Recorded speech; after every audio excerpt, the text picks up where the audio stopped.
Olá galera, tudo beleza? Então hoje, pessoal, a nossa segunda aula sobre o Egito Antigo, tá?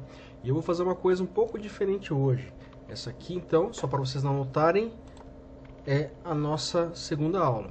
Então, antes de começar a explicar para vocês a organização política do Egito, como é que funcionava a organização política do Egito, eu quero fazer uma coisa muito interessante com vocês, que eu sugiro que vocês também façam aí de casa, não só para explorar o Egito, mas também para explorar outros lugares do planeta. Vocês vão pegar, pessoal, aqui, direto no Google Earth, né? Você pode colocar lá pirâmides de Gizé e ele vai te dar a localização direta de onde vocês devem ir, tá? Então aqui você, fazendo isso, você terá a proximidade. Daqui eu só estou apertando o cursor do mouse para aproximar do destino que eu escolhi ali, que são as pirâmides de Gizé. E por que eu estou fazendo isso? Para vocês conseguirem ter uma dimensão precisa da localização do Egito e de quão importante o Império Egípcio foi para o desenvolvimento daquela região que foi ali a região do Mediterrâneo, tá? Então aqui eu vou aproximar um pouco, né? Tá? Aqui, peraí só um pouquinho. Faço assim. Cliquei de novo aqui no lugar, ó, ele vai me encaminhar direto para lá. Então aqui, pessoal, ó, nós temos as pirâmides de Kelpis, né? Khafre, aqui é menor, e logo ali atrás a de Miquerinos. Então aqui eu vou fazer assim para conseguir me localizar, tá? Eu posso vir aqui, ó. Então aqui a primeira pirâmide é maior, a de Kelpis, Khafre e Miquerinos, tá? E aqui distanciando um pouco mais ainda, eu consigo ver aqui ainda mais a oeste, né? O delta aqui, tá? Que surge para o Mediterrâneo. E aqui no leste eu consigo encontrar aqui, ó, o Golfo de Suez, que separava, isolava de certa forma o Egito. E o acesso direto aqui para Alexandria, né? Que viria a ser construída bem depois do Império, do auge do Império Egípcio, tá? Alexandria, que foi construída por Alexandre o Grande, tá? E aqui eu tenho toda a extensão do Mar Mediterrâneo. Ó, Turquia, a Grécia, então toda essa região aqui, ela é muito importante para o desenvolvimento do mundo antigo. Nós temos aqui, ó, todas as ilhas da Grécia, tá? E aqui eu estou navegando só para vocês terem uma noção. Ó. E aqui eu posso me locomover para todos os lados, ó. Com mais distância, menos distância, tá? Então isso aqui é muito divertido. Então, quando vocês estiverem meio perdidos, vocês voltem de novo lá para o destino de vocês, que ele automaticamente encaminha, né? E aqui vocês conseguem explorar totalmente a região, para vocês terem uma noção de como funciona isso aqui. Então, ó, vou aproximar um pouco mais para ver se a gente consegue fazer uma tour por dentro.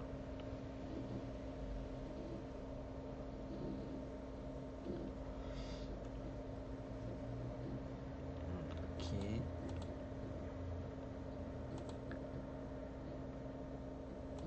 Fica mais perto aqui.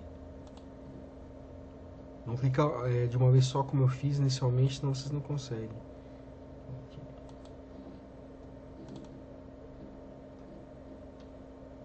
Se você segurar a imagem, você consegue mudar a direção, né?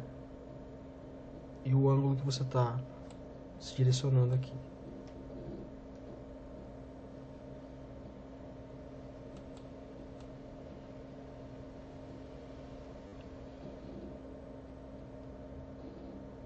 Aqui você tem toda a exceção. Obviamente que você precisa esperar carregar um pouquinho, mas funciona. E a minha internet ela não é tão boa também, então tem que ficar aguardando.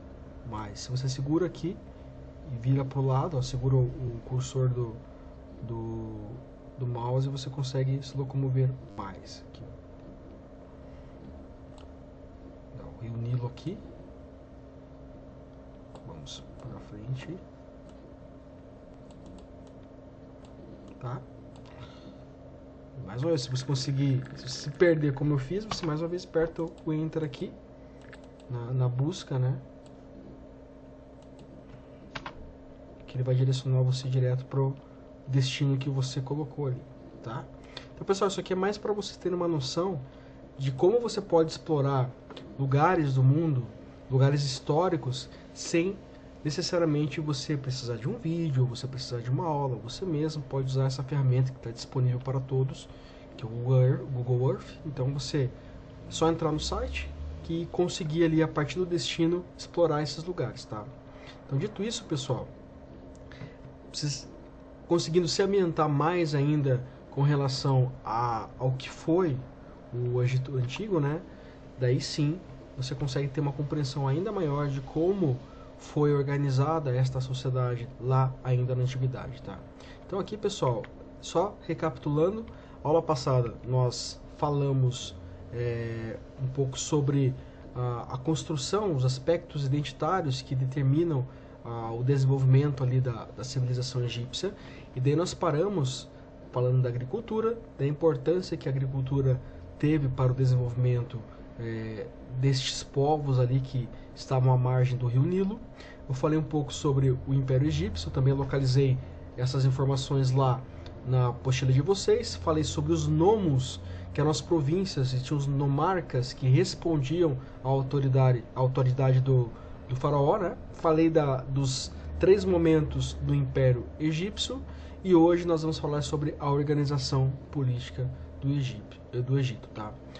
O Egito, ele tem como principal característica, e é isso que eu quero que vocês se lembrem como mais importante do ponto de vista de análise do que foi o Egito Antigo, tá? E a sua organização social e política, se caracteriza por uma teocracia. Então, o que é uma teocracia? Uma teocracia é um sistema de governo em que o poder político se encontra fundamentado no poder religioso, né, pela encarnação da divindade no governante, como no Egito dos faraós, e por sua vez, escolha direta, como nas monarquias absolutas. Então, o que é uma monarquia absoluta? Você tem uma monarquia onde um governante está à frente dos encaminhamentos daquela sociedade, tá?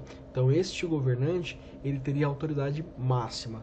No caso do Egito Antigo, nós temos essa característica também, que é de um monarca, de alguém que está à frente do poder, que toma as decisões mais importantes, e elas assim devem ser respeitadas por seus súditos, e essa monarquia, ela é absoluta, ou seja, as decisões mais importantes e a forma como aquela sociedade é pensada, ou como é feita a manutenção daquela sociedade, depende da vontade do faraó, tá?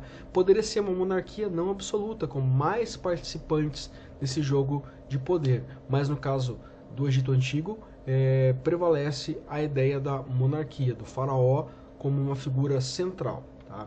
Então aqui, tudo isso se relacionava com os aspectos da economia. Então o Estado faraó é dono de toda a terra, controlando o trabalho agrícola.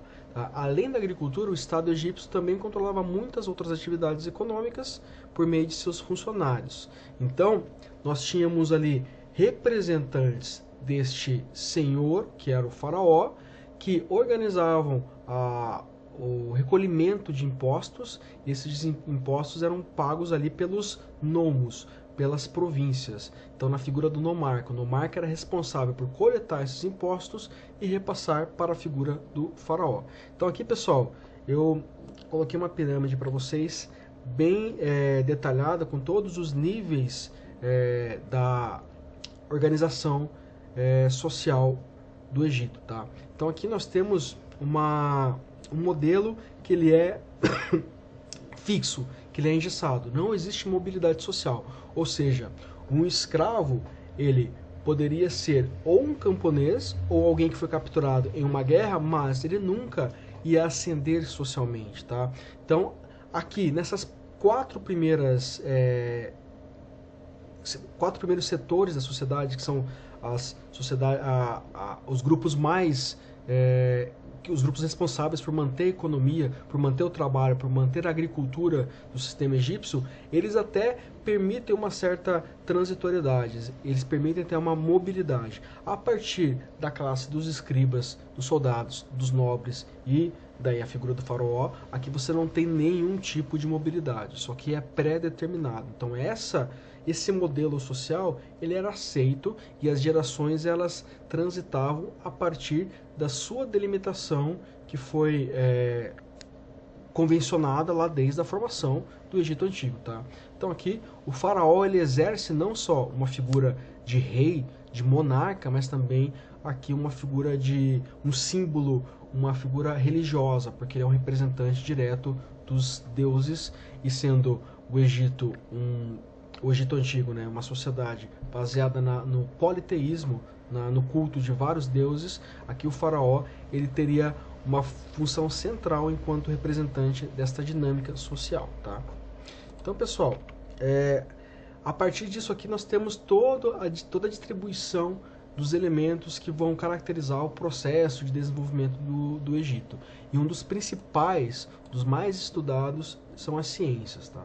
As ciências, elas se desenvolveram em vários setores, desde a matemática até a anatomia, passando pela arquitetura, e tudo isso foi, de alguma forma, influência para o desenvolvimento de outras civilizações, como a própria civilização grega, que é a base da nossa cultura ocidental. Então, sem a influência dos egípcios, não seria possível a organização de muitos elementos da natureza, como os próprios números, tá? A ideia de número, de numeral, vem do Egito, vem da análise que os egípcios fizeram acerca da função desses elementos, desses signos para identificar padrões dentro da natureza, tá? Então aqui, ó, entre os conhecimentos mais utilizados pelos egípcios estavam a raiz quadrada, frações, cálculo de área, do ciclo e do trapézio. Esses conhecimentos foram fundamentais para prever as cheias do Nilo, dividir as terras, bem como para calcular os impostos e as construções hidráulicas. Então lembre-se que na aula passada eu falei para vocês que um dos grandes trunfos da civilização egípcia foi o domínio do Nilo. Então eles utilizaram o Nilo a seu favor. Eles construíram diques, construíram canaletas, levando essa água para o interior do continente africano ali, para mais adentro da sociedade egípcia. Isso permitiu uma distribuição de água e também permitiu um desenvolvimento ainda maior da força produtiva agrícola. Então isso consolidou a sociedade egípcia como uma potência dentro do continente africano e também como uma potência perante as civilizações que estavam se desenvolvendo ali para cima do Mediterrâneo, na Europa, no Oriente Médio, tá?